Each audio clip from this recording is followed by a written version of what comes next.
Welcome to our panel. This is the second time that Safe in Our World are doing this. We did a panel at the beginning of last month where we talked about people who have caring responsibilities. And this month we're going to be looking at how we can support people who are trans or gender non-conforming in the workplace.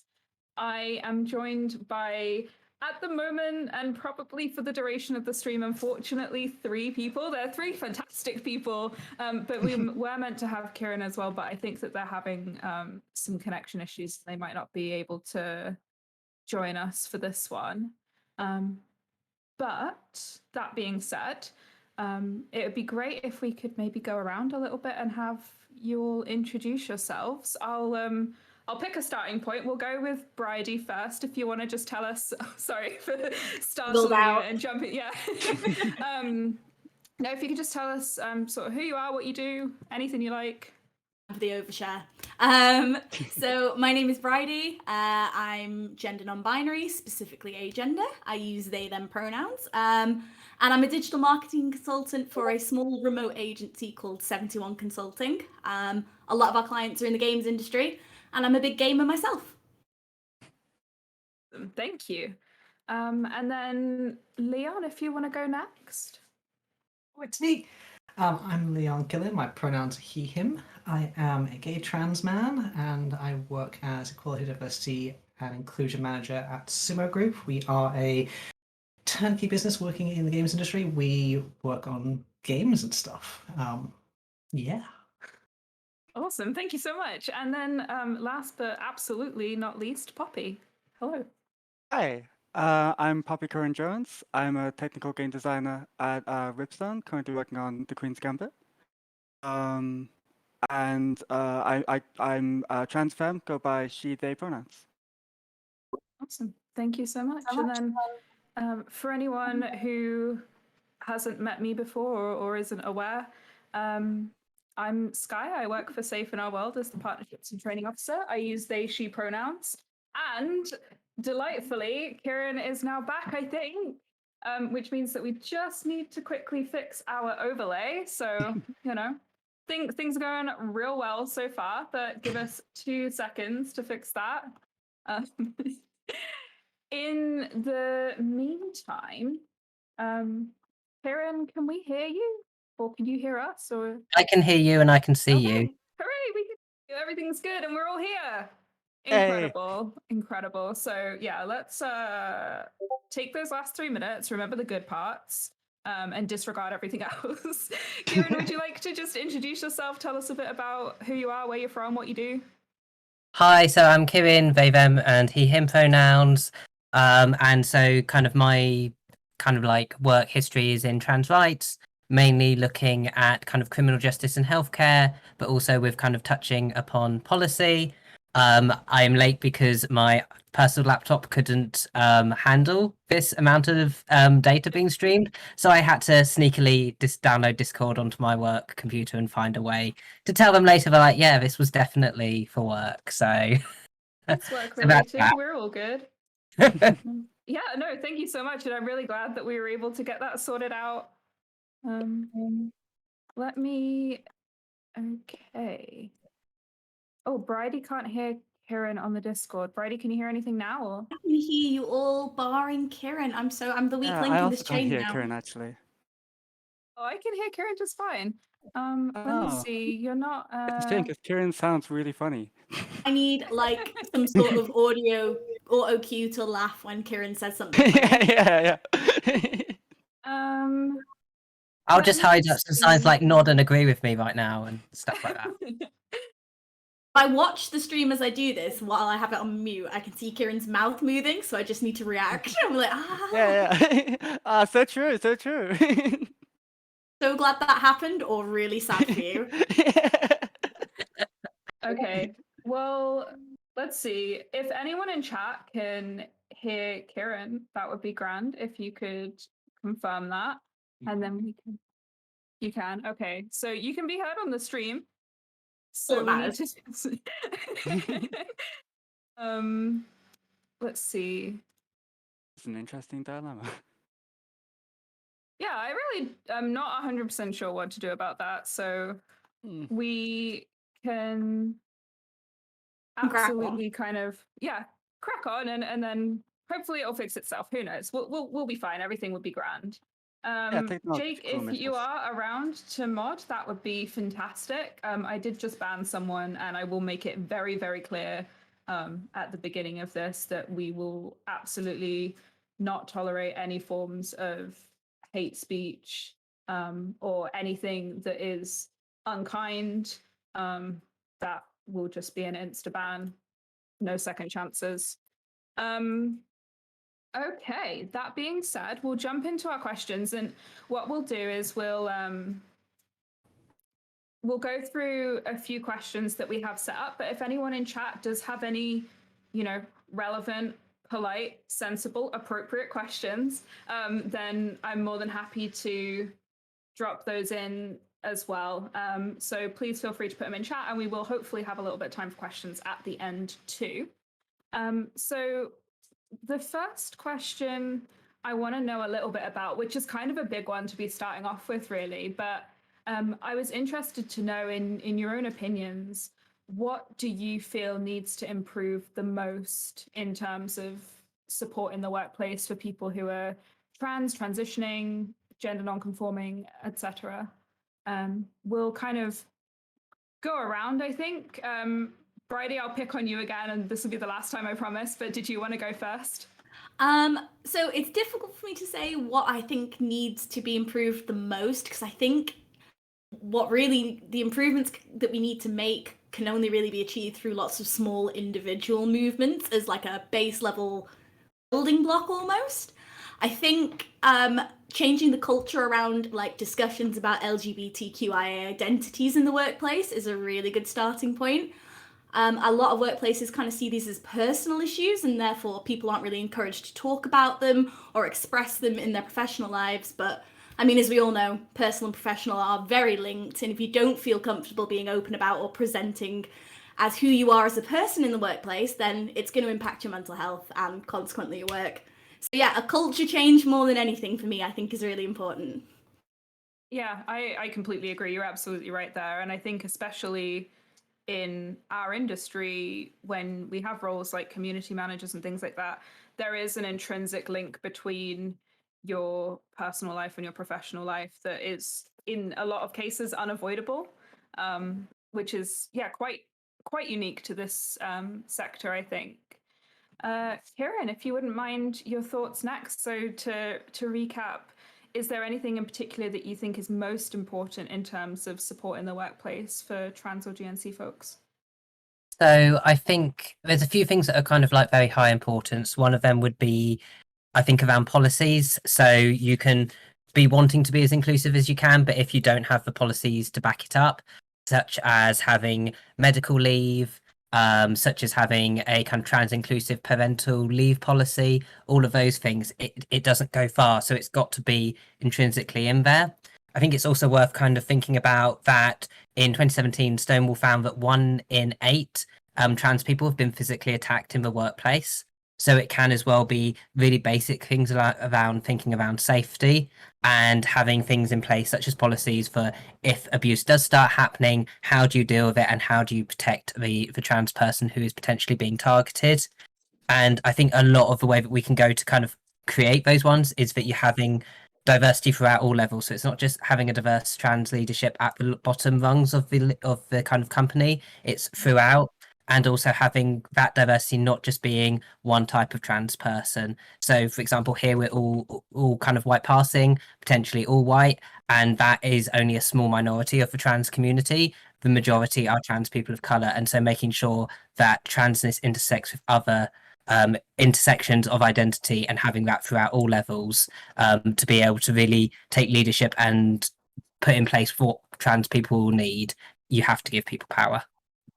Yeah, definitely. And you've raised some really interesting points there that I think we'll touch on a little bit later. But that statistic that you mentioned, 1 in 8 people, 1 in 8 trans people being attacked in the workplace, that's really quite shocking, because I think that it's not surprising to people, despite the fact that it's not acceptable, that there are hate crimes and it's particularly prevalent within the trans community. But I think when you think about that type of violence, your instinct is to think about it happening, you know, like out on the street or just in the world with strangers, not in work with people that you see day in, day out. So that is really powerful. And you're absolutely right that there needs to be policies and actual processes and structure to back that up.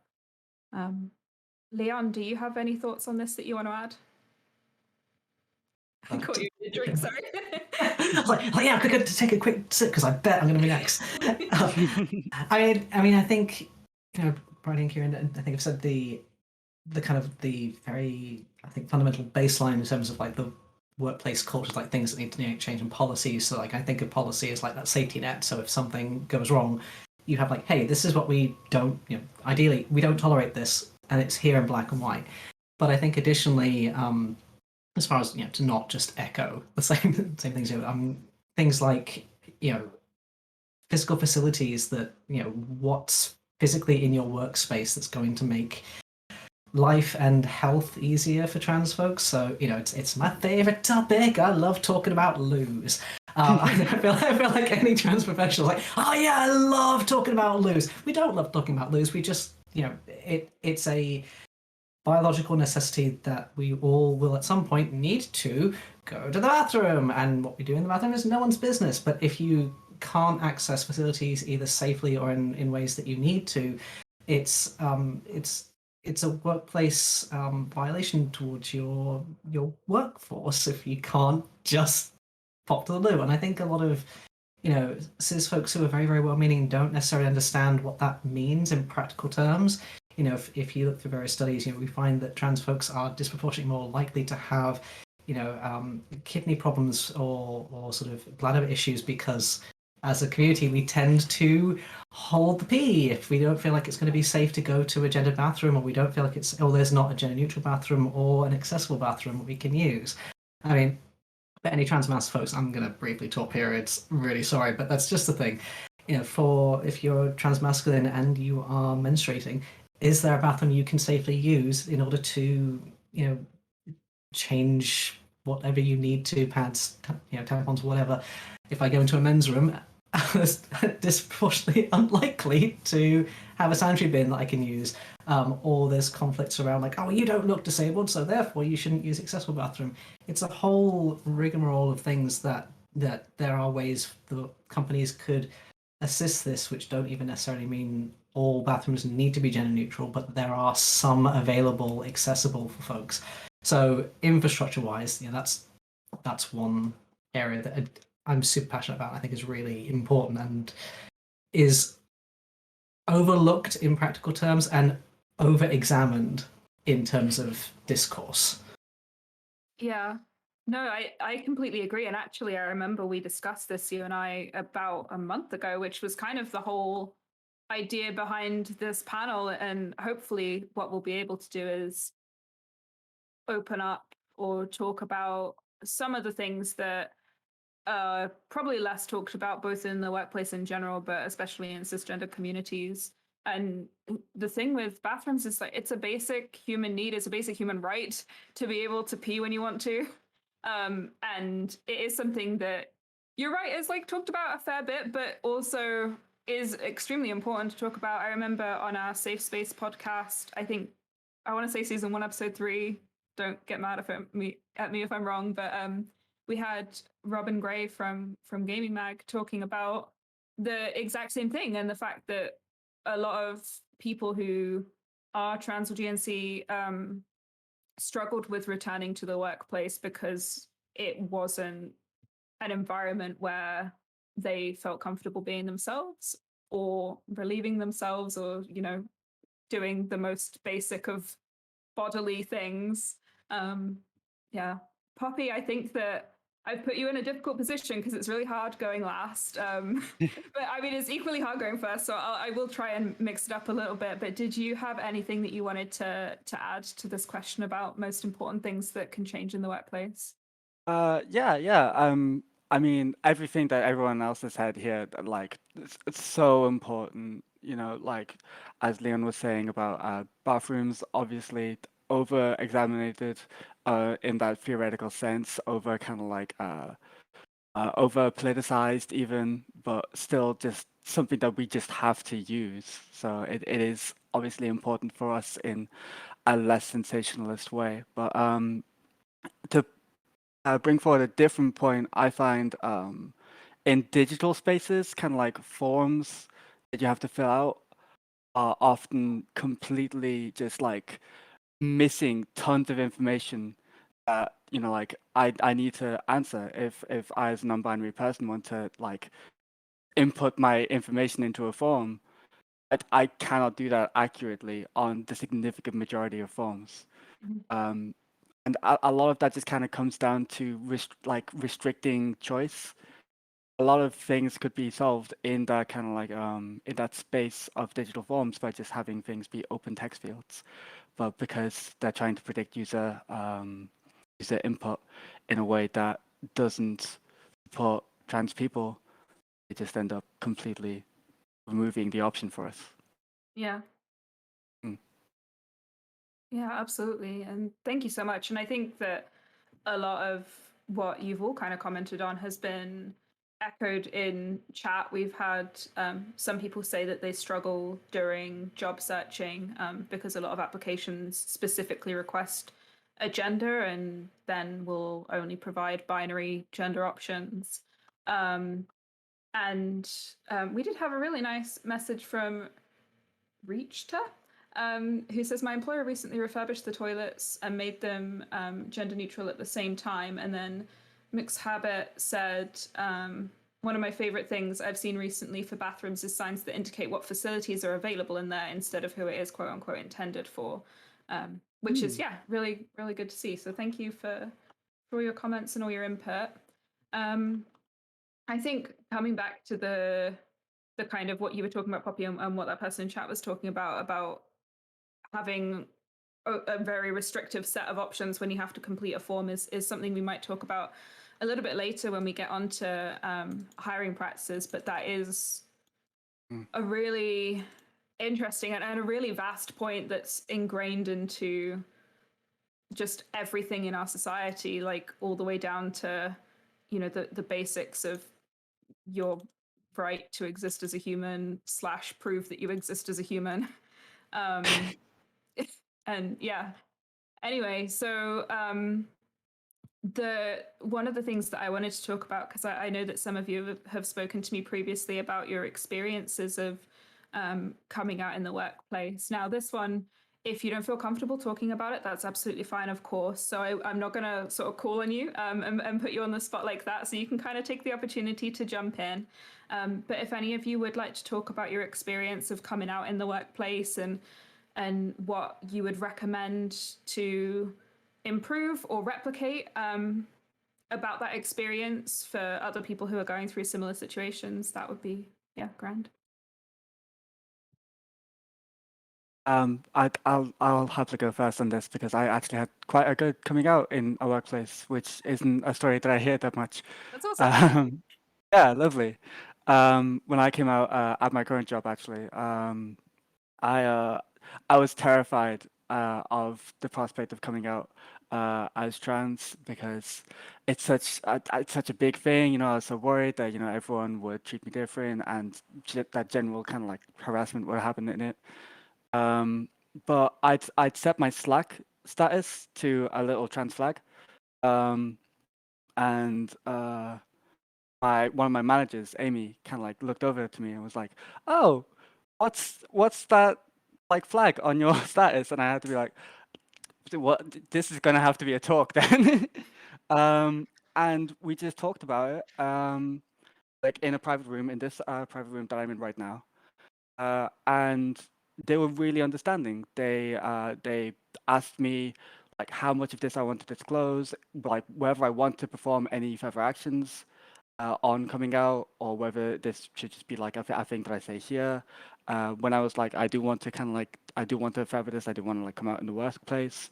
They provided like loads of options. They were like, they admitted that they didn't know that much about it, but they went back and researched on their own and came back with like a set of options.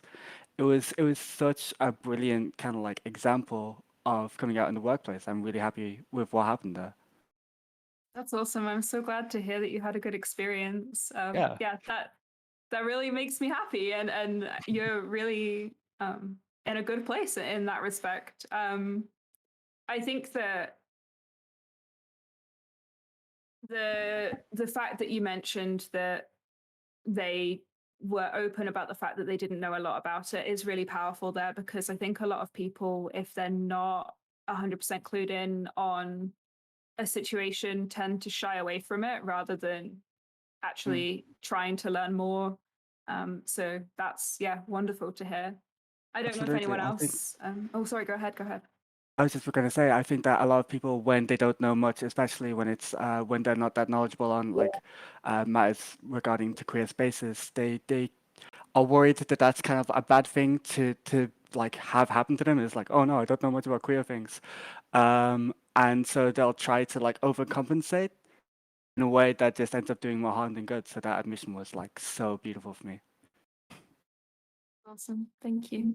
I love that Did anyone Poppy's in else? the room that she came out in at work in. That's amazing. Yeah, that's Yeah. actually wonderful. That's so nice. Awesome. Did anyone else have any experiences that they wanted to share? So less of an experience, more of a kind of I had a really thing I positive think. experience. Oh, sorry. I think we're having the issue where Bridie can't 100% hear Kirrin. Let Oh, Birdie Kirrin, go I'm first, so and then I'll sorry. go after Allow me Birdie. to shut up. I said that you can go first, so go ahead. Thank you, Kirrin. Oh, thank you, Kirrin. Yeah, I just had a really positive one. It was very, very similar to what happened with Poppy. Although I came out rather than kind of approached about it myself. I just felt really comfortable doing it because, the culture of the company I work in has always just been so positive, so forward thinking. And when I came out, my boss was the person who took the initiative and, suggested that, well, why don't we try and put our pronouns in our email signatures? It's not something we've been doing. And, I can tell he went away and did a little bit of research, and that took a lot of pressure off of me, because I think in certain situations when you come out as anything in the workplace, you feel and maybe it's just me, but I'm sure it's not, you feel as though you are maybe putting pressure on people or asking for too much sometimes if you go all in. So, to have somebody else take the initiative, be very open, honest up front, and, say, look, I don't know enough about this, but I'm going to go away and educate myself. And in the meantime, maybe this is something you'd like. That was so very helpful. So yeah, positive, and thank you, Chris. That's awesome. Thank you so much. Sorry, Kirrin, Kirrin. did you want to? It's okay. Did you want to pop in and share your insights with us? Yes. So I think that people can get very hyperfixated on the kind of the first coming out as such, where the kind of the disclosure that cis people like to say it is the kind of the big one. But I think for a lot of trans people that it's just continuous for having to come out. So if you go to a new job and HR asks you to put in some details, and then suddenly it's like, oh, do you need what's on my passport or what is on my birth certificate in terms of gender, in terms of this, in terms of that? And so I think that when conceptualizing what we can do to support people in terms of when they come out, we have to think beyond when that person kind of first transitions, and actually it will be constantly throughout a trans person's life and at different stages. So the person may be stealth, which kind of means that they don't want to disclose their trans status to anyone else, but they maybe have to because of the systems that we're in, where we don't have like non-binary recognition legally, and it's really hard to get a gender recognition certificate. And so I think that we need to kind of, I would encourage employers to kind of think about how they can support the trans person throughout their lifetime, and that there might also be trans people already working for them who they don't know are trans and aren't going to have a big transition moment because they did that 10 years ago. And trying to conceptualize it that way, I think, can be really helpful to employers. Yeah, definitely. That's a really, really good point. Thank you so much for raising that. And I think that, hopefully, through what we talk about, we can come up with some like examples and sort of mild guidance, I suppose, in terms of what employers can do to create that culture where people do feel safe to have open and honest conversations, and hopefully ensure that more workplaces are a little bit more like Bridie and Poppy's in terms of making that coming out experience a little better for people. And I think that is a huge part of it. And I mean, for myself, as someone who more often than not uses they them pronouns and would consider myself gender fluid, it's not something that in my previous workplace I would have felt comfortable disclosing, just because there wasn't really any culture around that type of thing, because it just wasn't really discussed. And anytime it was discussed, it was sort of the terminology used was quite outdated, and you could just kind of tell it wasn't a comfortable place to disclose that kind of information. So I think, regardless of whether or not you are aware that you have any trans or GNC people within your employ, it's important to put that culture in place regardless, so that everyone will feel comfortable no matter what happens and no matter when. And we have a puppy. Hello. This is Nettle, right?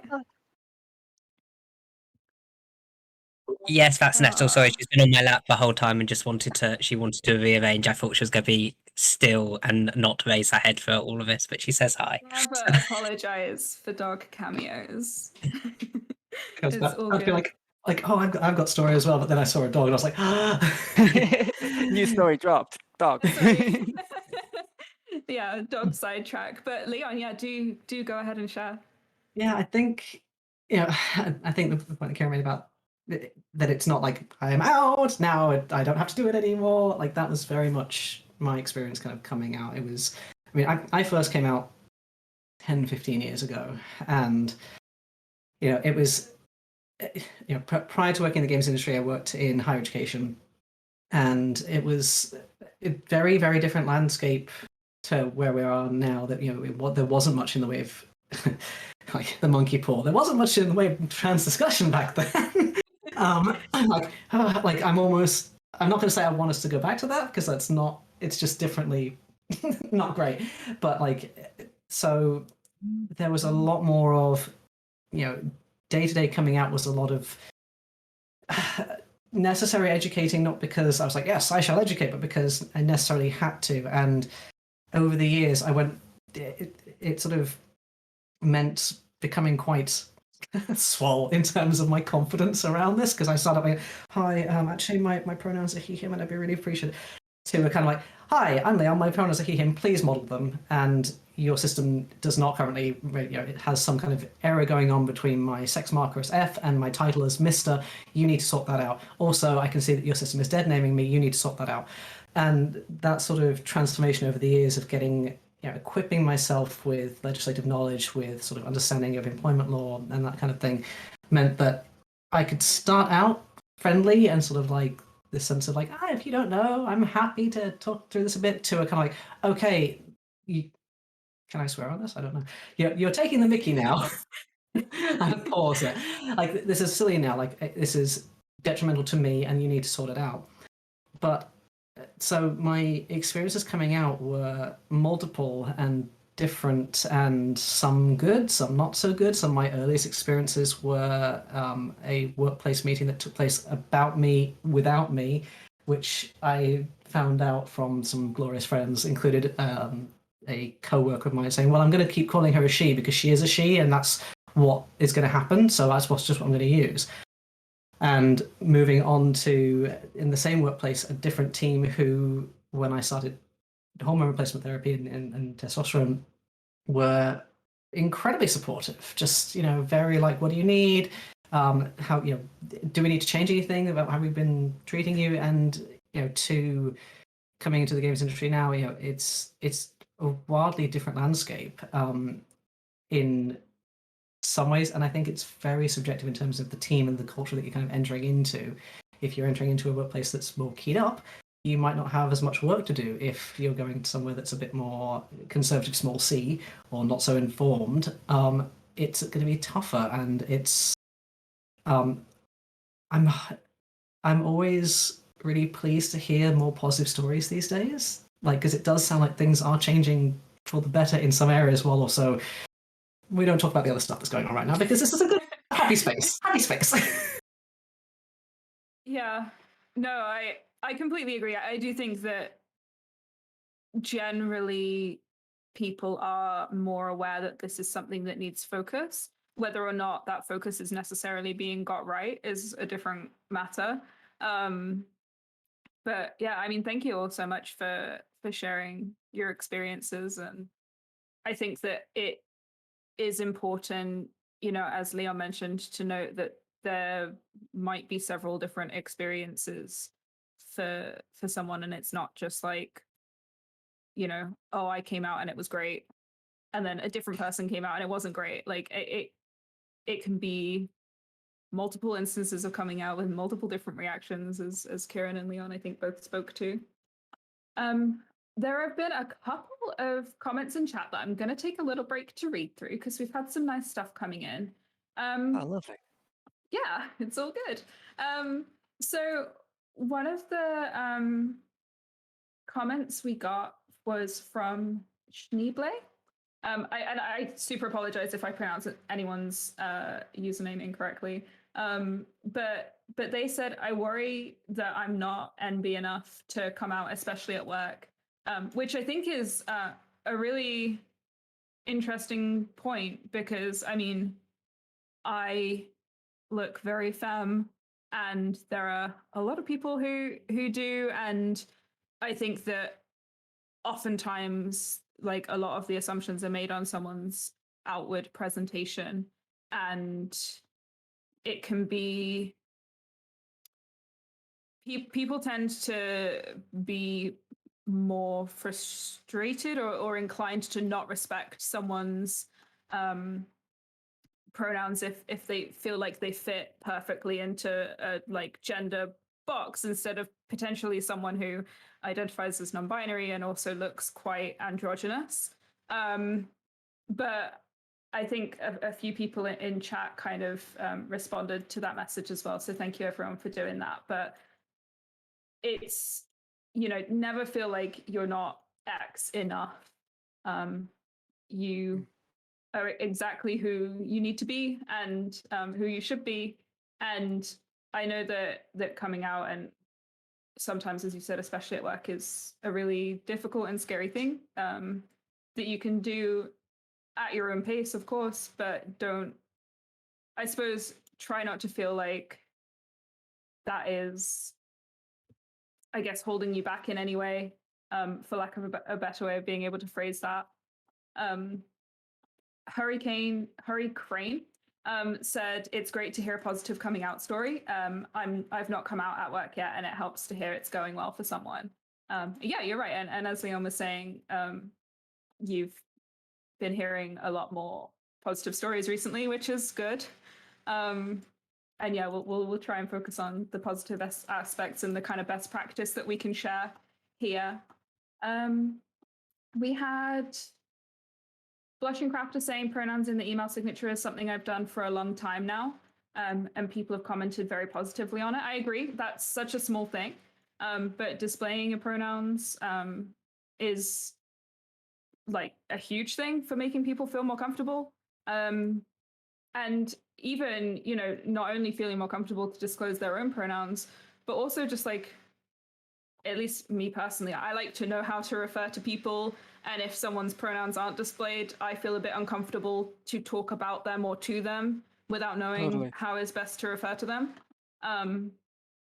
Then Mixed Habit said, I recently came out at my workplace and they've been amazing. It's made an enormous difference to me in so many ways. One of the unexpected outcomes is that because my work is something I love and is important to me, I actually feel settled in my identity.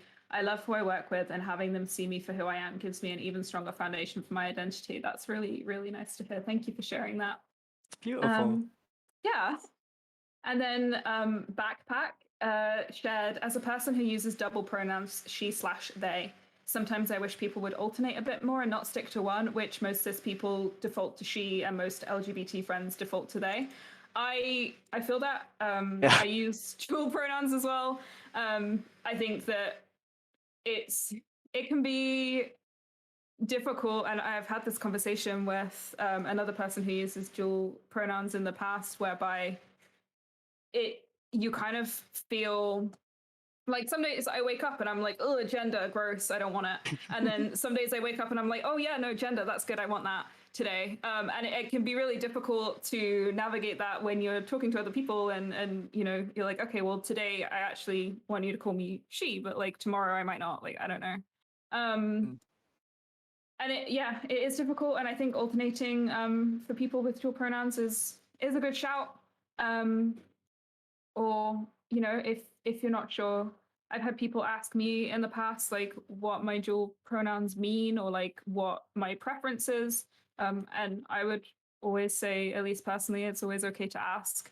And you probably should, because that means that you're definitely gonna like hopefully get it right.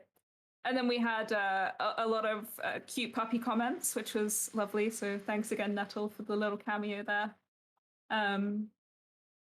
Then Blushing Crafter said they were the person who told their business that the policy and forms needed changing in the gender aspects.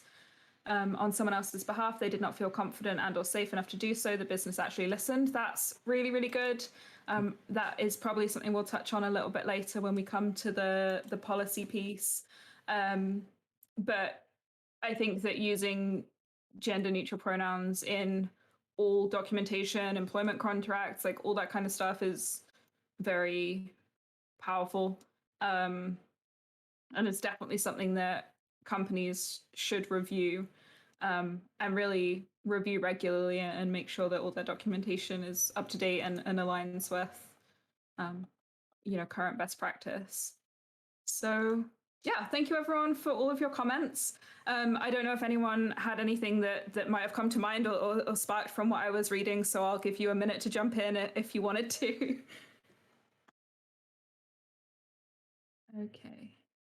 Actually, yeah. On the person who's worried about coming out in work because they felt that they weren't non-binary enough, the personal thing that I think when kind of like thinking about my own kind of like non-binary identity in that regard is that the notions of being non-binary, like, and that you might quantify non-binariness with, are all a bull made up from the same notions that ended up making the binary system in the first place. So if you're feeling not non-binary enough, and that does come from internal, but that's ultimately motivated by the external influences, I'd say kind of like I'd evaluate how that might be, like integrated there. And ultimately, no matter how you're, like Sky said, no matter how you present yourself, no matter what your gender expression is, you're definitely, absolutely non-binary enough, no question about it. Of course, yeah. Thank you so much. That's a really good way to explain it. And to your point as well, the distinction between gender identity and gender expression is quite an important one as well. So thank you for raising that. I think because we've had quite a lot of comments and questions about this one, the next question is probably quite a poignant one. It's one that I'm certainly very passionate about, having been in recruitment in the past. But the next question is, in your own opinion, what should companies do to make the hiring process more inclusive of trans and GNC folks? And I am going to pick Leon first. Go for it. A surprise. I say as I mute myself, unmute myself, unmute myself. I do something. Yeah, I mean,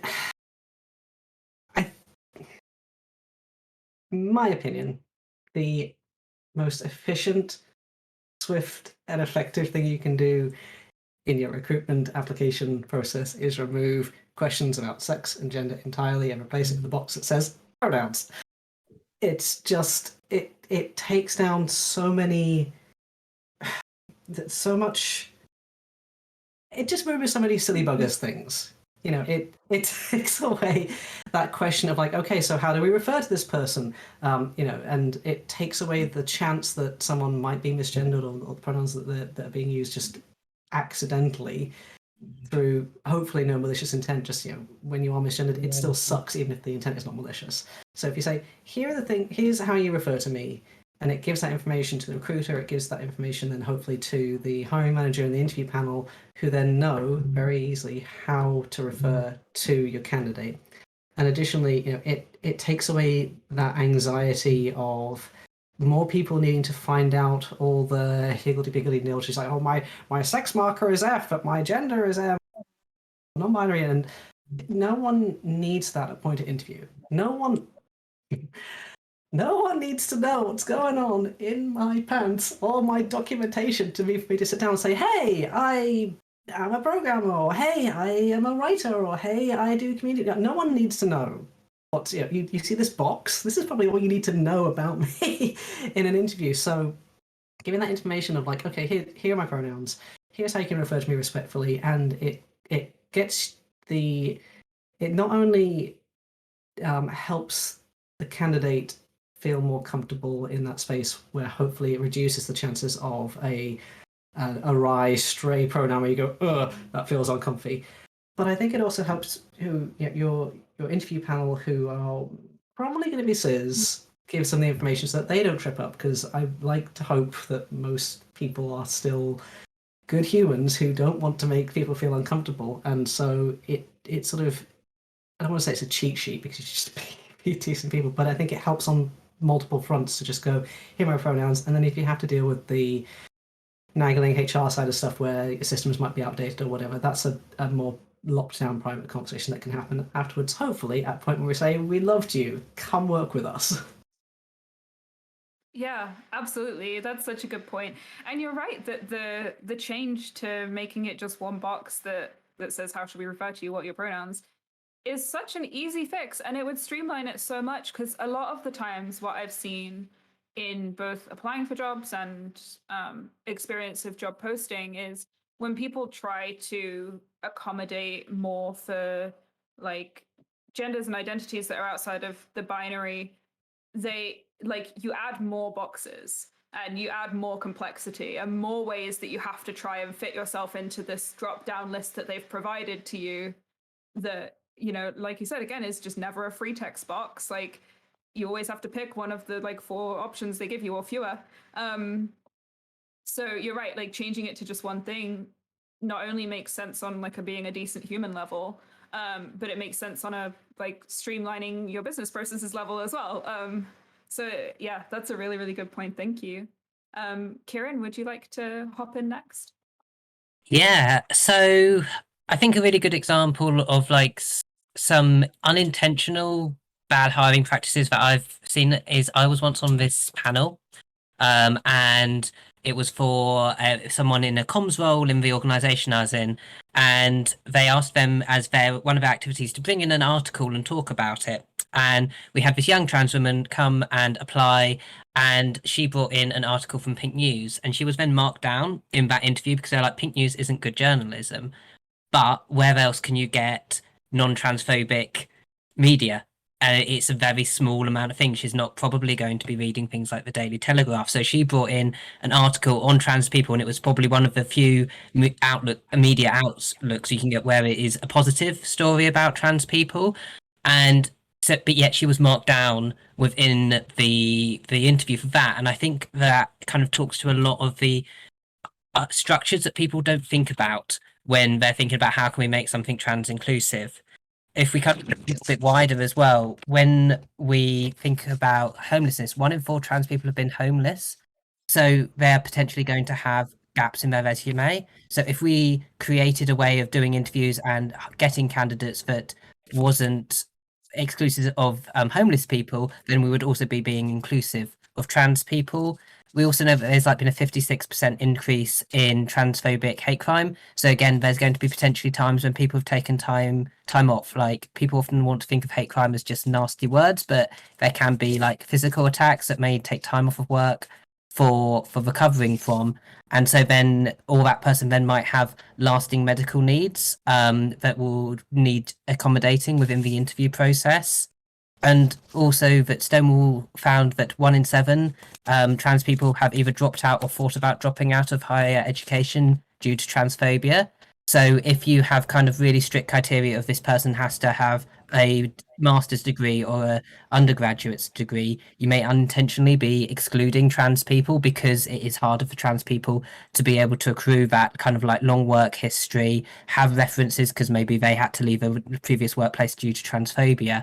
And so all of these structures that we use to create what we know as the interview, while we may not think of them as being exclusive to trans people, it can really, really exclude trans people, especially the most marginalized.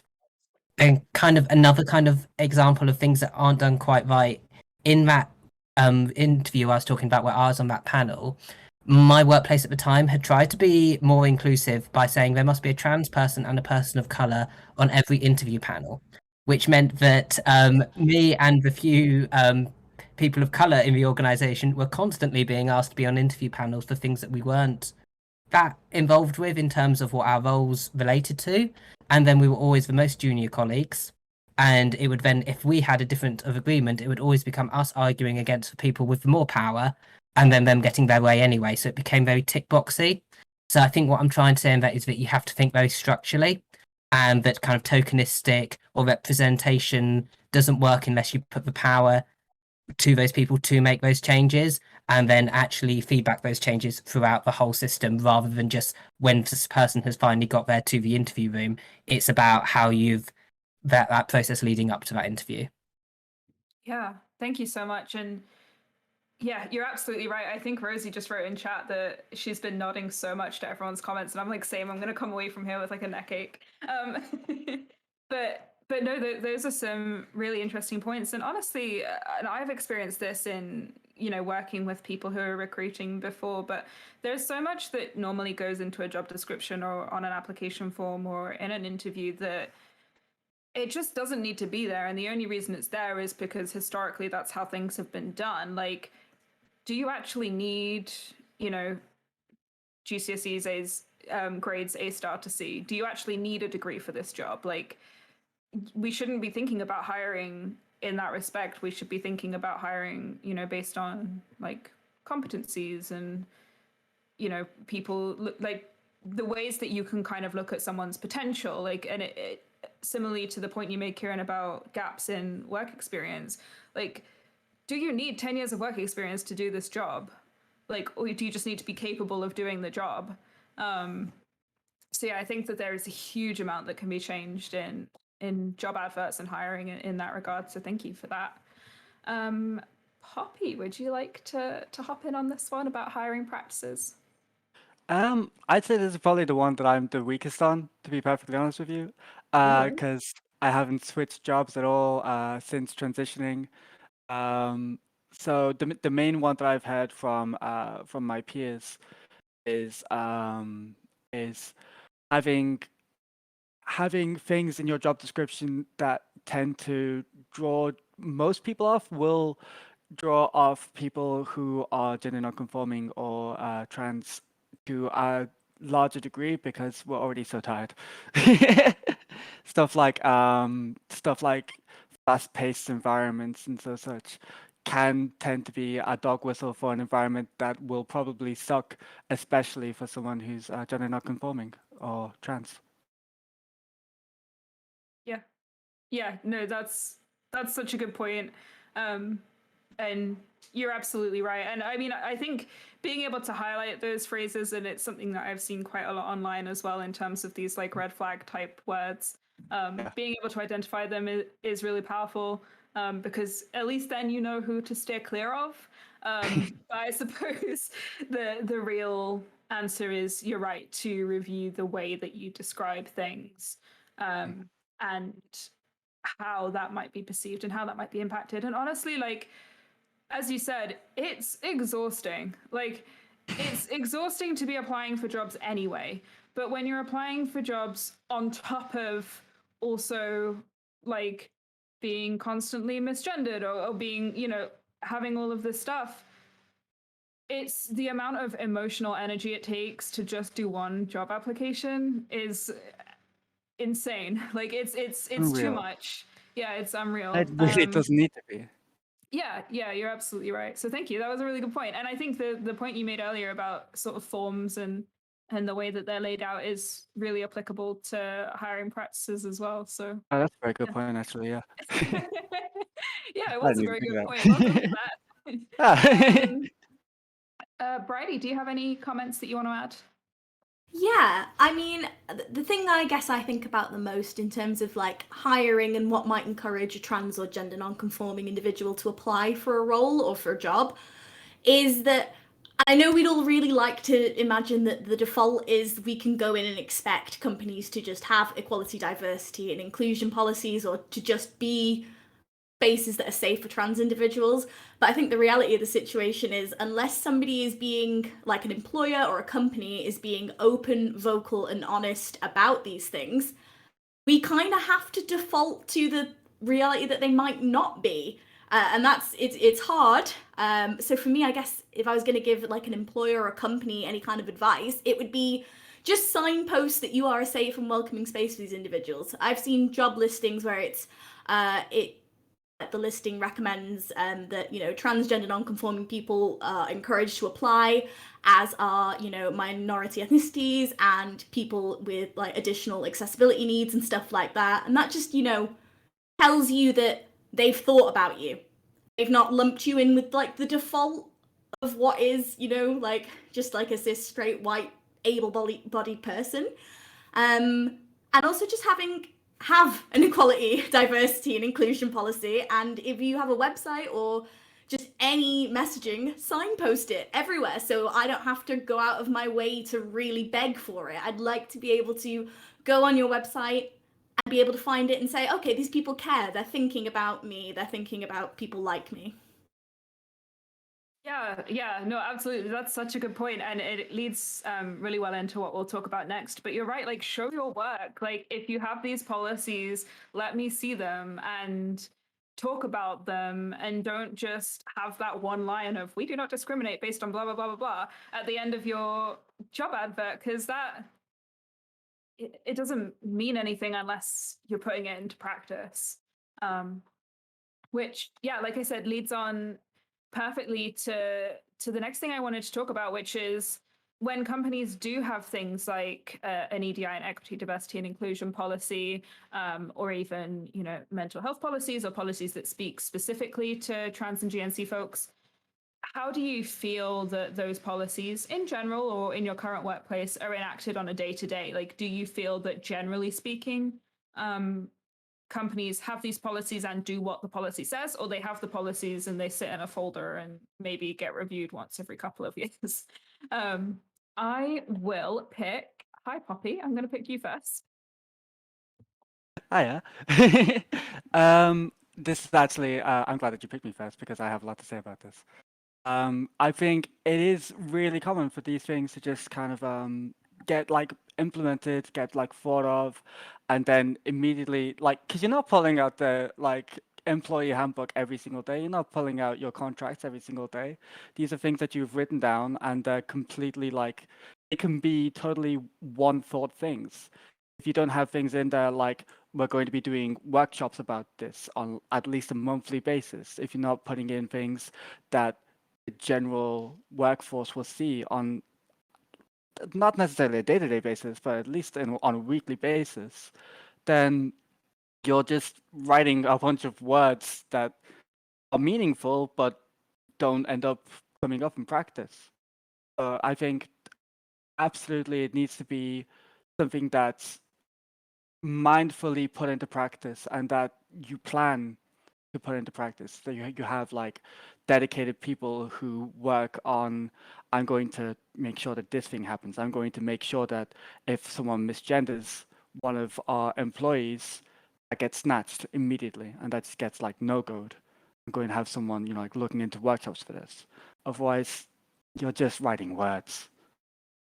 Yeah, that's such a good point, and you're absolutely right, and that kind of takes the whole like show your work thing a little bit further, because not only do you have to have the policy that is regularly reviewed to back up what you're saying you do, but you also like have to have a what if scenario. Like, what if you don't follow this policy? And oftentimes when people don't follow things like an EDI policy, it's not necessarily treated in the same way as any other sort of instance of misconduct, gross misconduct, you know.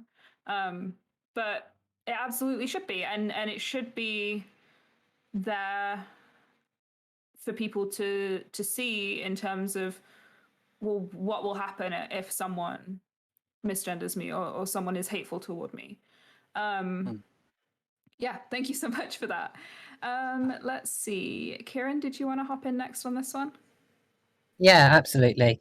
So kind of my experience of EDI policies is, I'd say, quite negative. I think that a lot of the time they don't work because they're very superficial, but they kind of want oh, here's how we will punish someone for doing something bad, but never kind of how will we change the structures that exist that could create this situation, and how do we prevent that situation from ever happening.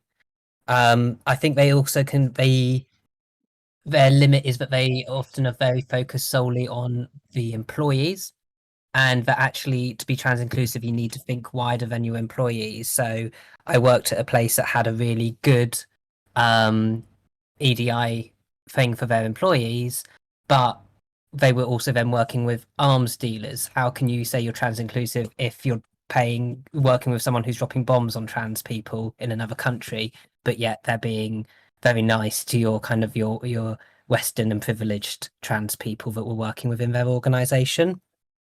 And so I think that the way that we kind of need to go with EDI is like thinking about how you can rather than trying to include some privileged trans people into the culture you already have, how you can remove ciscentrism from your current way of being, and that will take a lot of changing the way of thinking, a lot of changing the way of doing.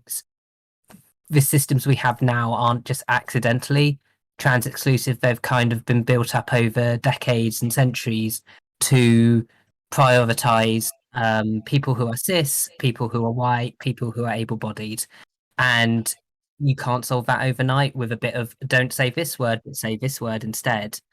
It needs a lot more deeper thinking than that.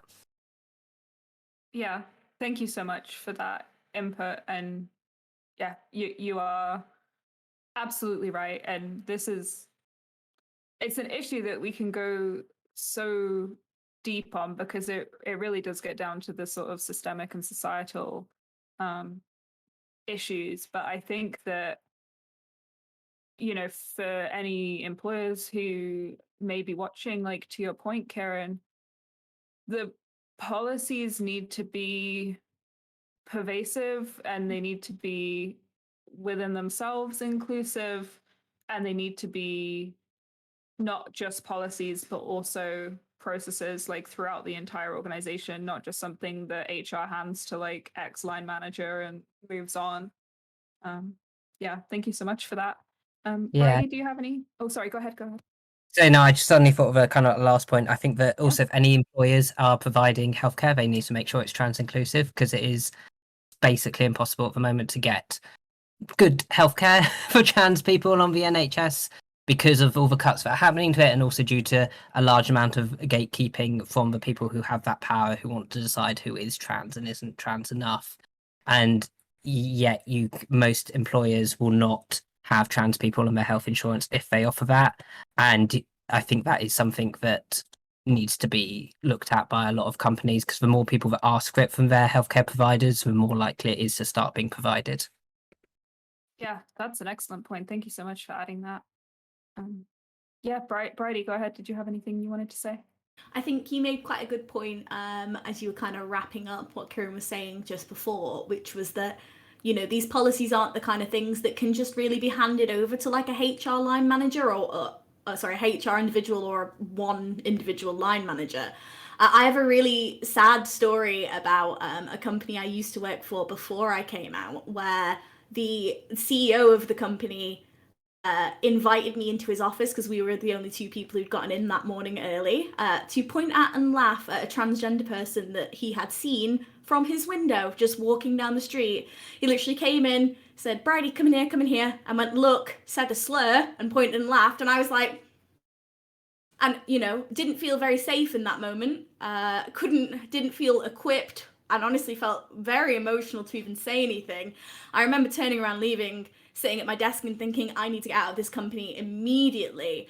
But, you know, realistically, how do we take this as like a learning thing? And I think you can have an equality, or sorry, I think Sky said equity, which is probably a better term, equity, diversity, and inclusion policy. But like, you know, sometimes these are cookie cutter things people just pull in offline. Nobody actually reads them, even like the managers. And I think everybody in a business who's a higher up, a manager, especially a CEO, anybody in a position of power needs to be trained not only to deal with EDI issues as and when they arise, but also to be on board with the policy and to continuously help enact that policy day to day.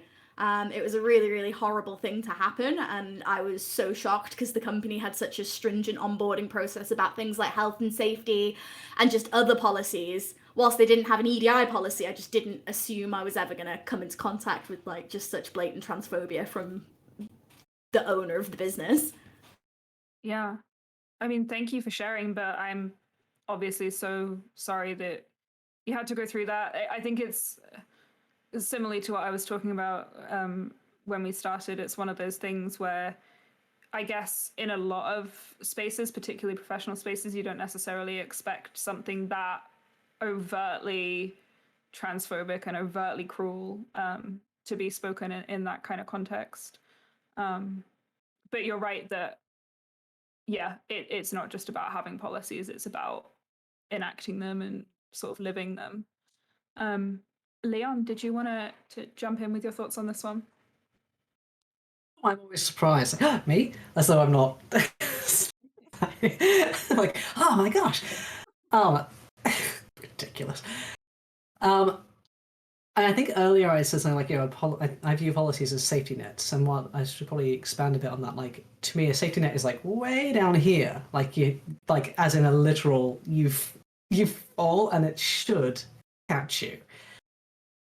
The reality, I think, for a lot of places is it's like, you know, those indoor play parks with the sort of crisscross thing, and you just fall straight down through it. Sometimes they're a bit like that, and sometimes people do get caught before they hit the ground. Other times they just go because people don't really know what to do with policies, and policies tend to be a very quick fix because they don't fix things. But well, look, we have a policy, hooray! I say this having written a lot of policy in my time. But I think, you know, as other folks have sort of said, like, the reality is that culture shift and culture change is a much harder, longer term thing to achieve, but it is what needs to happen, and it needs to be things that are kind of ingrained at every level of your business. It needs to be your lifeblood of your business, and it needs to be something that people genuinely believe in and feel empowered to talk about and celebrate in general. So this is what we are about. This is what we want. This is the stuff that makes us in very proud, genuine ways, and also say, actually, that thing that you did or said there, that's not what we're about. And I think for my experience in various places is, and again, I always, despite everything, want to hope for that at their core people are good, and I hope that I have to, otherwise what is the point? So I hope in my heart that most people are good people and they don't want to actually make people uncomfortable. And so when people slip up, it's not about saying you did that wrong, and they go, oh, I didn't know how to do it better. I didn't know. Often is the kind of thing. And so when people don't know, they get very defensive. They go, well, just don't be so sensitive, as opposed to, hey, I noticed this thing kind of went down. Do you need some support on how to do this better in the future? You know, like it seems like I might need, you know, we might phrase it differently.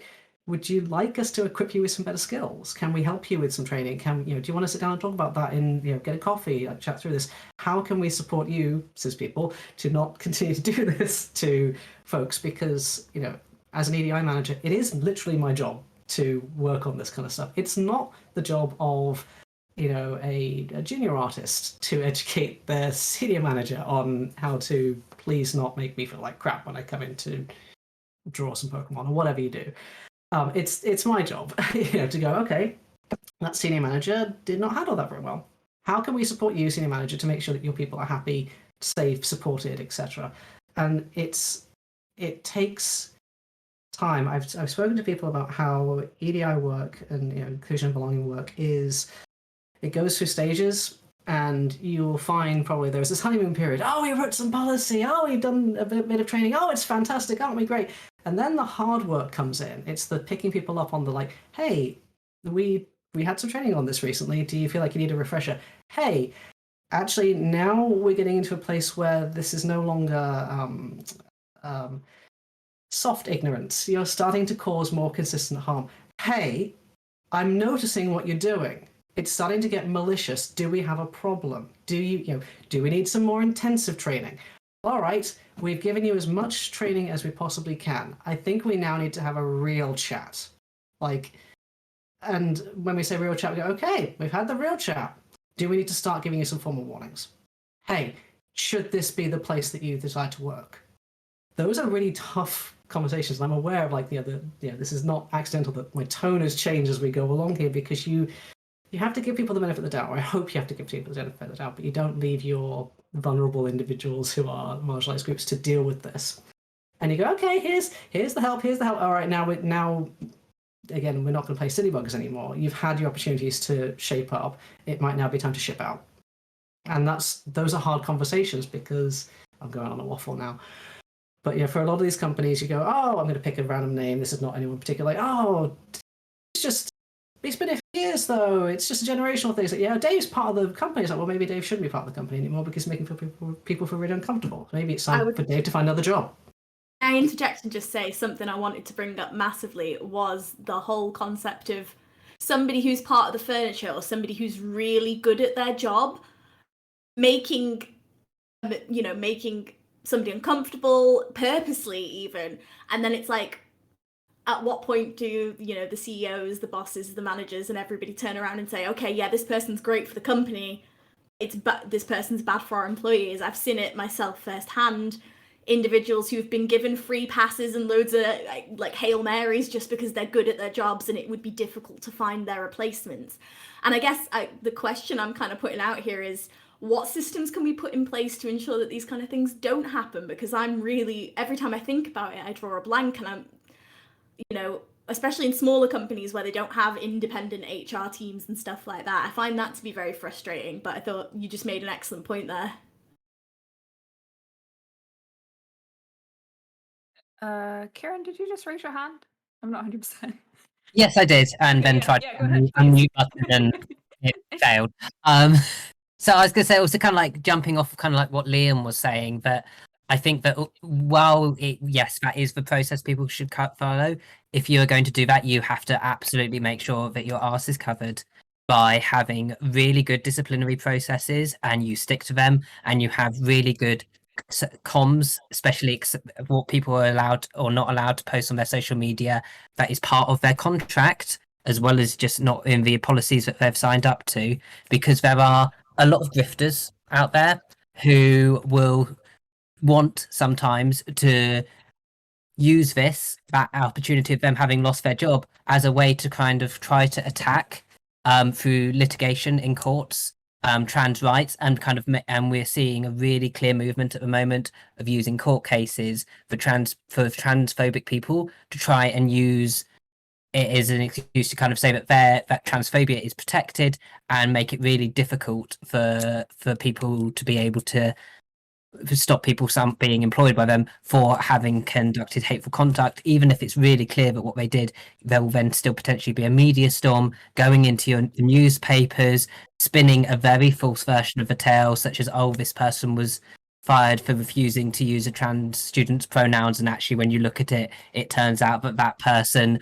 was an adult stalking a trans child who wasn't even in their class, and being verbally abusive to this child, and breaking all of the disciplinary processes that have been put in place. And that's kind of what it's about. So I think places need to be really aware and really smart in what they do, and don't just do things reactively. Have it all set out and absolutely follow that process to the letter. Do not give those people space to kind of try and find a court case. Yeah, thank you so much for that. And that's really valuable input for companies that may be watching or listening or anything like that. And I mean, the points that all of you raised, Leon, Bridie, Kirrin, are really poignant, because you're right. Like, a lot of people shy away from disciplinary processes, and a lot of people will look for any reason to not have to go down that route. Like, I couldn't count the number of times that I've heard, like, oh, that's just how they are. But yeah, no, thank you so much for sharing your thoughts on that. And I think that it is a lot of food for thought for companies and for employers, but it is something that needs to be done, and needs to be done right.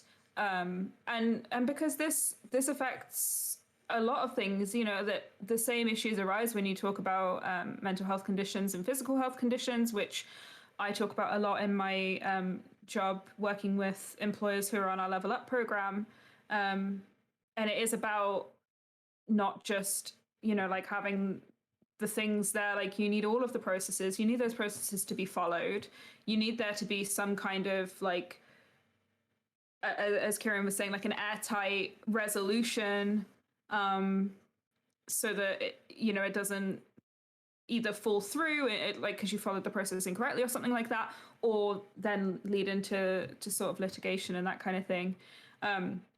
I think that it's quite a daunting thing, especially for smaller companies who possibly don't have an HR person, let alone an HR department. But it is something that it's incredibly valuable to get in place and get right, like, as early on as possible. Because when you have that stuff in place, and you have it in place from early on in the company's life, or before you begin hiring proper, it then becomes a cultural piece, one would hope. Okay. I think that what we were just talking about in terms of policy seems to have struck a chord with some people in chat, and that there's a lot of agreement here that I can see. Harry Crane said, I think it's still crazy that most remote interviews require your camera on, but don't bother to ask about pronouns, which leaves people to guess. And sometimes it's too difficult to confront people in the moment. You're right. And especially in an interview situation where you're afraid to do anything that might cause them to judge you poorly and not give you a job. Besides, what should my physical appearance have to do with interviewing for a position? Yeah, absolutely. Blushing Crafter said, look properly into what the causes are, the attitudes of the people in the organization and or business, then work on changing those so the negative behavior doesn't happen. Yeah, you're absolutely right. And it is difficult, because a lot of times you're not just trying to change your workplace culture, you're trying to change, like, actual culture and societal culture as well, because those things will intermingle and lead into how people behave and things like that. And then Blushing Crafter said, follow up on those policies, and everyone in the business needs to get that training. And I think Leon was speaking about training a bit as well. And that is such an important piece, because, that there are going to be times when people genuinely don't know or haven't been able to access this type of like training, coaching, support previously. But what Blushing Crafter said about everyone in the business being able to get that training, you're absolutely right. And I think when it comes to things like EDI training, it's often seen as one of those, like, nice to have kind of fluffy pieces that, like, they'll put, maybe the HR manager or the EDI manager will go on the training, but no one else will go on it. And that just feeds into the kind of culture of people not knowing how to behave, not being taught that what they're doing is incorrect, which would have given them the opportunity to change their behavior. So yeah, the training piece is really, really powerful. Okay, so I kind of wanted to end this out by giving you all the opportunity to bring up anything in particular that you might feel quite passionate about in this space, or feel like you need to talk about a bit more that doesn't get spoken about a lot, or really anything else that we might not have covered off in these questions so far. So I'll give you some space to do that. And then if anyone is in chat right now, if you have any specific questions or anything that you'd like to ask, then feel free to pop them in chat now and we'll get to them in a little bit before we wrap up. But Poppy, not to put you on the spot, but I know that you told me that there were a couple of things that you wanted to talk about in particular. So if you want to... It's mainly around people people in like LGBTQ kind of like spaces. It's as Leon was saying, it shouldn't really be our job to inform people of, you know, like what the right thing to do is and what are kind of like the correct things, what the right vocabulary is, what the right behaviors are, how to not be I'm trying to find a polite way of saying a rude person with regards to LGBTQIA plus matters. But ultimately, whether you know whether or not you want to be an educator, and I would say if you don't want to, don't do it. Trans people do need to be the educators on trans issues, and GNC people need to be the educators on GNC issues, because otherwise you're going to get a whole bunch of cis people who think that they know what they're talking about saying the wrong thing, or saying the thing that benefits them the most, or just saying the thing that they kind of think is true because they think that they heard it somewhere. So I would say, as much as it's difficult to be an educator, and as much as it's difficult to take up that kind of like role, it's very important for trans people specifically to do that. I'm also going to need a comfort break real quick. Yeah, absolutely. Go ahead. Thanks. So if anyone else wanted to hop in, I'll give you like a few seconds to jump off mute now if you had anything specific to say. I should probably come back to what Poppy said about educating and whatnot, and sort of, when I say like it's literally my job, because it is literally my job now, which is great and also exhausting, because on the one hand it is my job, and it's I'm in a very privileged position to be able to do that at this stage in my life. I'm someone who is very fortunate. I'm very white passing, and there is a particular brand of trans masculinity that I embody, which is seen as more safe and soft than for others. And I'm keenly aware that I can say things now with a little bit of face fuzz I could never get away with when I was a woman, and that my colleagues who are femme and women cannot get away with saying, and it drives me up the wall. In some ways, but in the sort of space where I say like, yes, I'm here, I educate, I do this kind of thing, there is also a degree in which I am not Google. It's the kind of level on which I'll say, yes, I will answer questions, and I'm very honest, very open, and I will talk to you about things, and I will also say, but that question, that's a bit too personal, that's a little bit out the pale, off the pale, in the pale, not okay to ask, etc. Google is your friend, you don't need to ask me. But also some days, if I clock out of work and I want to take my dog for a walk, I'm taking my dog for a walk. It's not, I'm not, hello, I'm trans, can you answer me a question? No, I'm taking my dog for a walk. Go away, Google is your friend.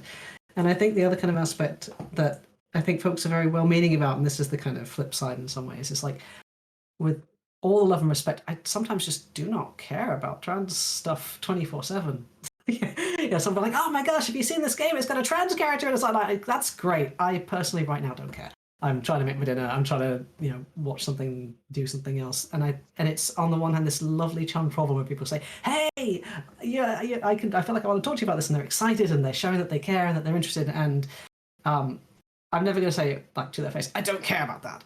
But there is a degree to which I'm like, that's cool, really great, and otherwise I don't want to think about that all the time, because I want to, we as trans folks, I think at the moment are, by virtue of the way that the media is doing what the media is doing right now. We are all suddenly advocates. We're all suddenly activists.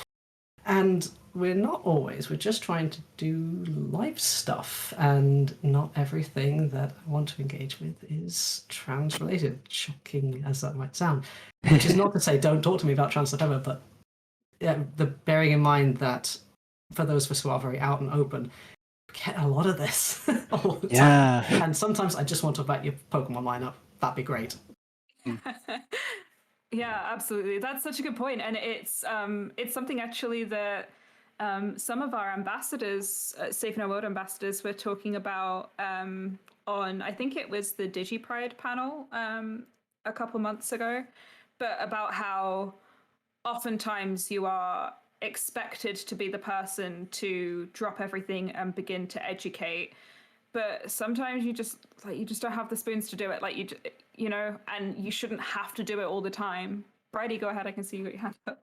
Well, I also just think it's really poignant. I would feel bad if I didn't get to say this.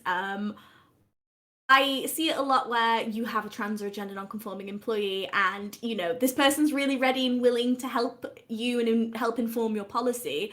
But if they aren't, you know, like somebody like Leon, whose job it is, who's obviously been trained or has had lots of experience in this area, I think employers need to realize that this one person's experience, whilst incredibly valid and helpful in some aspects, is not going to reflect the rest of the trans and gender non-conforming community, especially, you know, if they are white, if they have other like areas of privilege and stuff. It's not going to be the same across the board, and you need to, you know, engage. Even I always recommend for any policy building, or, you know, I work with a lot of indie developers and stuff, when they're talking about these kind of things in their games even, I'm like, okay, you want this kind of thing in your game? Pay for a consultant of the minority group, because don't try and get this information for free from them. It is a form of labor for them to do this for you. I just really think people should be activated and paid more for their time. Sorry, I feel like I went on a ramble. No, that is 100% valid, and yeah, thank you for raising that. I think I could definitely tell that Poppy agreed with you on that one. Absolutely. Yeah, no, that's so right. Yeah, and I think awesome. also, like, adding onto what kind of Bird is saying, like if you do get people in your organisation to do it, you pay them for it and you put it as an additional role on their salary, because otherwise it's just unpaid labour that also is never going to help that person improve their career, ask for a raise, have it on their CV. If they've done all your policy work, then you have to put down that they've done that and also make time in their schedule for it. Yeah, 100%. Awesome. I can see in chat, I lost it. Let me find it. Oh yeah. McTabbit said, I have a pretty broad question. How can people with no ties to policymaking, perhaps in more entry-level roles, have an effect in the workplace? And I can see Blushing Crafter already responded by saying people speaking up when someone misgenders others, and yeah, as well as speaking up when someone uses slurs. Sorry, that was. But did any of you have any advice on that piece that you wanted to come in on, sort of people in entry-level positions and how they can help to enact change? I personally think that a huge thing to do in any space to help change is to introduce yourself with your pronouns. It can be a very awkward thing to do, but like as soon as you begin to introduce that then opens up other people who are like in a space to want to use pronouns and want to kind of like have that going on, to then riff off of that and then also start using pronouns. And then as soon as it becomes the norm, then you look like a rude person for not doing that. Yeah, absolutely. And I think as well, like one of the things that actually someone did in an email chain that I was in recently that I really don't see people doing very much, but when you're emailing with a few different people and you maybe like loop someone else in, like include their pronouns at that point, obviously with them being happy to do so. But because if you haven't had a message from that person yet and you haven't been able to see their email signature, which would hopefully have their pronouns in it, like you're not going to know how to refer to that person, and that again puts you in like potentially an uncomfortable situation. So I think doing it at that point is very helpful as well. Did anyone else want to hop in on that question? Go ahead, Bridie. I think with regards to like actively having an influence on these policies that might not already be established, my advice would be, if you have any other existing policies in that workplace, find out who's the person that put them into effect, who is the individual who is in charge of these things. You know, presumably, especially if you're working in a physical space, most places will have like a health and safety thing as a bare minimum. You know, and maybe just attempt to get an introduction made there and to open up a dialogue. You know, if you are working in an entry level position, you have the virtue, I guess, of being able to go to a manager, you know, even somebody or a colleague who is just in 1 or 2 rungs above you and say, thinking a lot about this, could you point me in the right direction? And then the bonus, I guess, is that then they are aware, even this colleague or this manager, that it's something you're thinking about, and then it opens up a dialogue in sort of multiple different avenues in that workplace. I guess it's a really roundabout way of saying just start talking about it loads until you can find the right person to talk about it to. Yeah, thank you. And Kirrin, go ahead. You have your hand up too. I'd say unionize. Just because you're lower down in the organization does not mean that you shouldn't have a voice as much as someone higher up. So unionize and make sure that you get your voice heard. Hell yeah. Yeah, I am all up for that. Thank you for adding that. Awesome. We do have another question from Harry Crane saying, does anyone have advice for coming out in larger organizations? My department alone has hundreds of people and I'm a senior engineer, so I'm not going to be able to fly under the radar. So I'll literally be coming out to hundreds of people at the same time, if not more, when I have to speak to other departments. I'm basically thinking of just finding another job. It seems way easier. Does anyone have any comments that they want to make on that? Or... Okay. I suppose because Sumo Group is a large organization, so we have, particularly large organizations have a really tough time, I think, particularly introducing new policies and new kind of procedures and things. It takes a long time to kind of trickle out. And as an individual, it's a massive amount of pressure, like huge pressure. I would probably say if you're comfortable, if there's someone sort of above you and you want, like your manager perhaps, or someone who you would like to talk to your immediate team or share your information with your immediate team and say, hey, can you help me do this? Can we think of a process to share this information with my immediate team and folks who are going to be around me, and sort of do it in stages and like let yourself breathe with it. Set up what you're comfortable with. If thanks, Tasker. It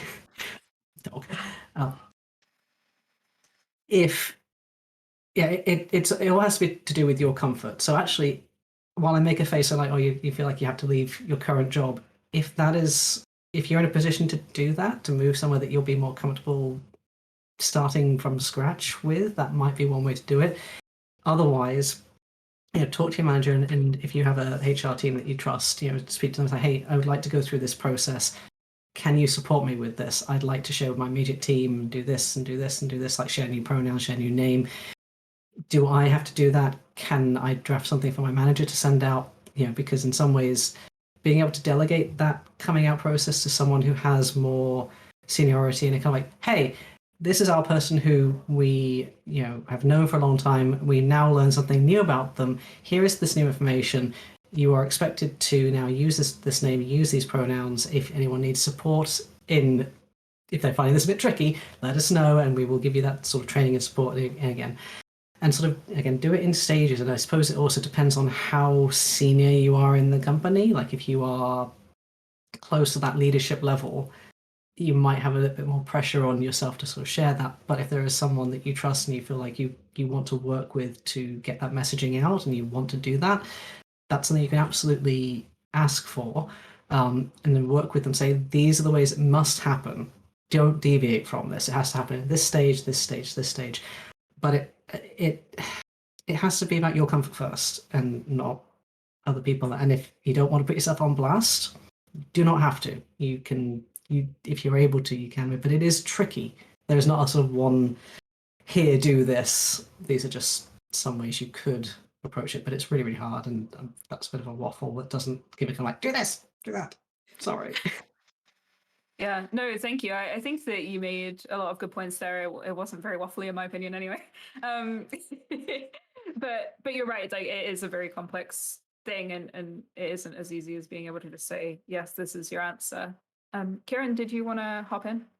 Yeah, I just also want to say, like, if you've got a big organization, there can be some positives to that you might have something like an LGBT staff network, and so you can go and talk to them. I'd also kind of just really recommend, like, I don't know what's going on elsewhere in your life, but finding other trans people who've gone through something similar or who are going through something similar. There's lots of kind of like the Trans Wiki website where you can go and just find local trans groups in your area, and it might just be through talking it through with other people that you are able to find what is right for you. And yeah, just kind of echoing what Leon says, there's no right or wrong way to do it. Just do what your comfort says, and if you're like, oh, I do kind of want to stay with this organization or these people, then do that, but don't feel that you have to, or that it's any reflection on you if you go, actually it's easier to go do this to go somewhere else, because transitioning can be really, really stressful and really difficult, and you don't need to add any extra stress or pressure onto yourself. So I think just find allies, find people who've gone through it, and use that to help work out what your path forward for you is. Yeah, 100%. Thank you for that. We don't have any more questions in chat at the moment, so I'll give all of you lovely panelists an opportunity to just mention anything else that you feel like you haven't had the opportunity to cover yet. But if you can't think of anything that you want to raise, at least right now, then do feel free to let people know like where to find you and plug whatever you've got going on.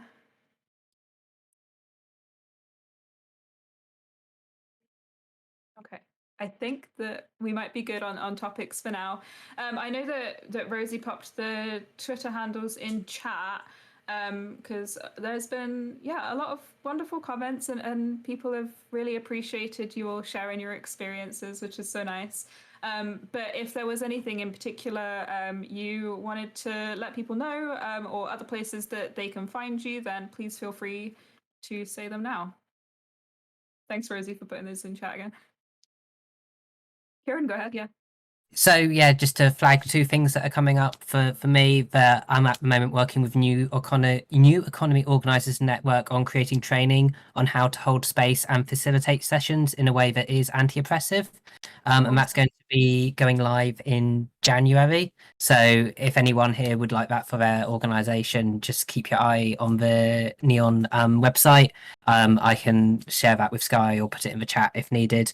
And the other thing that I'm involved with is JARS. We're doing a Being Ready project, which is looking at trans, intersex, and gender non-conforming experiences of end-of-life care and what happens to trans people and gender non-conforming and intersex people after death. We've just finished doing the community survey, and so our community consultation from the online stuff will be being published soon, and we will hopefully be going into kind of like in-person community consultation to kind of create meaningful change within the kind of the deaf sector. So that's hopefully what we'll be doing. So yeah, keep a lookout for me there.